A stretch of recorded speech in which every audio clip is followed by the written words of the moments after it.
I think probably the biggest fear was just doing this on my own, taking that step, that leap of faith to try something on my own without them there.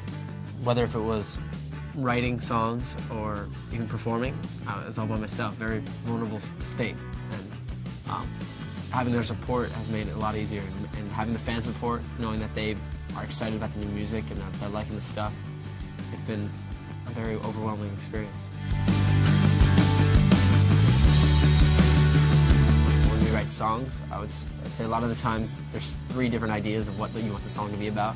For me personally, I'm able to write about experiences that I've gone through personally that maybe my brothers or other writers haven't really experienced, so I'm able to really go there. And that can be hard too, because you have to really be honest with your lyrics. You can't really hold anything back. So that was probably the biggest difference.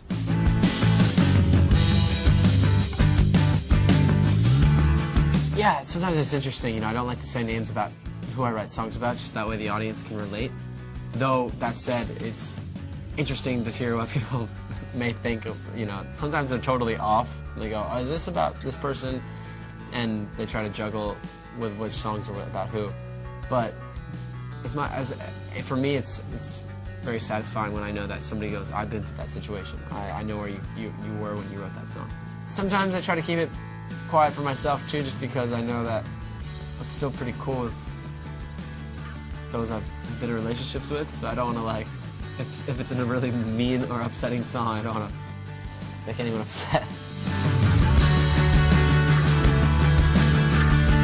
Just this crazy busy life that I live, traveling city to city. I was in Paris like a few weeks ago, and the next thing you know, you're in New York, and you're in LA the next day, and so it's a crazy life. It's busy, and it's exciting too, and it's a lot of fun, and I wanted to kind of bring people into that world and that I live and kind of experience it for themselves.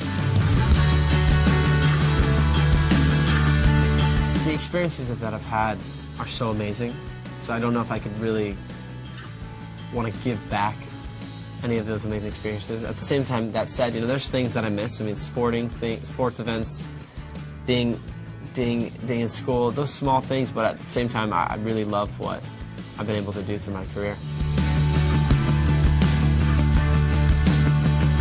When I'm 30, hopefully have done a couple more records, solo records with my brothers, more acting stuff. I've got a couple opportunities coming my way, so I hope to kind of further that acting career. I'm trying to develop a movie with a buddy of mine back in LA. I don't want to give away the idea too much because it's so bare bones, but it's a very exciting project. And then, who knows, maybe do something different. I love cooking, so open a restaurant or something.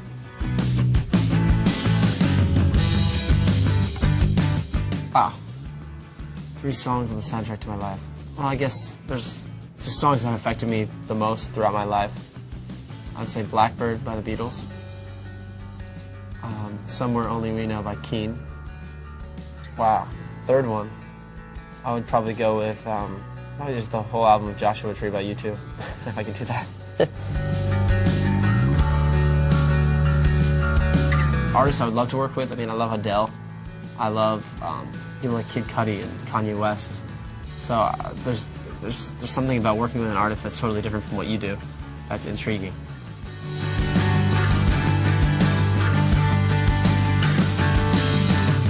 My supergroup, Chris Martin from Coldplay, the lead singer of Muse. He plays the bass, so he can play the bass in the band. I'd say, Paul McCartney and Tommy Lee play the drums.